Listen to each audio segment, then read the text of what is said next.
The character of warfare is undergoing a fundamental transformation, one not seen since the dawn of the atomic age. New technologies are arriving not one by one, but in a torrent, rewriting the rules of conflict before our very eyes. This is not science fiction, it is the unfolding reality of our time.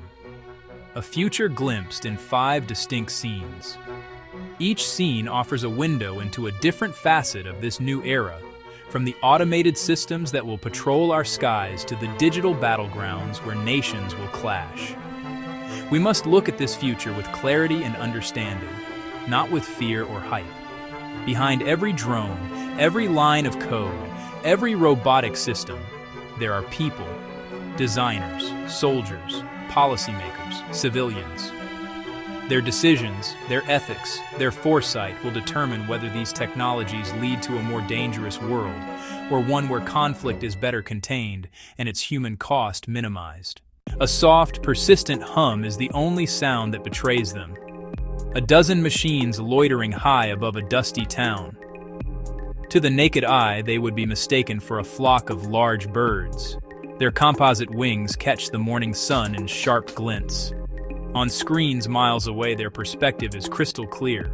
Each drone is a node in a networked swarm. Its sensors feed constant high-resolution video and thermal data. AI flags a disturbed patch of Earth, a vehicle moving erratically, heat signatures in a ruined building. Soldiers monitoring the feed make tactical decisions with unprecedented precision. A convoy is rerouted to avert an ambush. An operator confirms civilians are sheltering. A rescue team is dispatched, guided by the overhead view. Every action is collaboration between human judgment and machine perception. The swarm provides the information, the human provides the intent. The critical question of agency hangs over the operation. The swarm can identify targets with superhuman efficiency, but the final decision remains human. This is the nexus where machine speed meets human deliberation. The machine can find the needle. The person must decide if it is a needle. The city of Viridia stirs to a morning of quiet, cascading chaos. It begins not with a bang, but with a flicker. The entire municipal transit grid freezes. Traffic signals blinking a uniform, useless yellow, gridlock spreading like a virus. The banking app goes dark. Customers find digital wallets empty.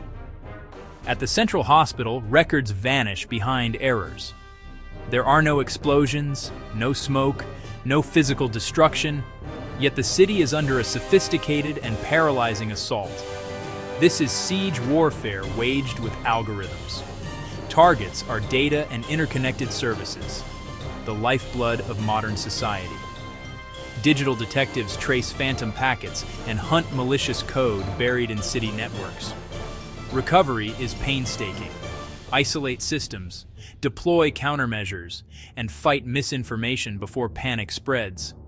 The attack exploits unpatched software and sophisticated phishing. The lesson is stark. National security is inseparable from cybersecurity. The battlefield is also virtual, from power grids to stock markets. For civilians, the threat is losing money, health records, and services. On a sun-scorched training range, Sergeant Eva Rostova walks a patrol route. She is not alone. Trotting beside her is a quadrupedal robot, designated Unit 734, Mule, as the squad calls it. It carries over 200 pounds, water, ammunition, advanced medical supplies, lightening the soldiers' load.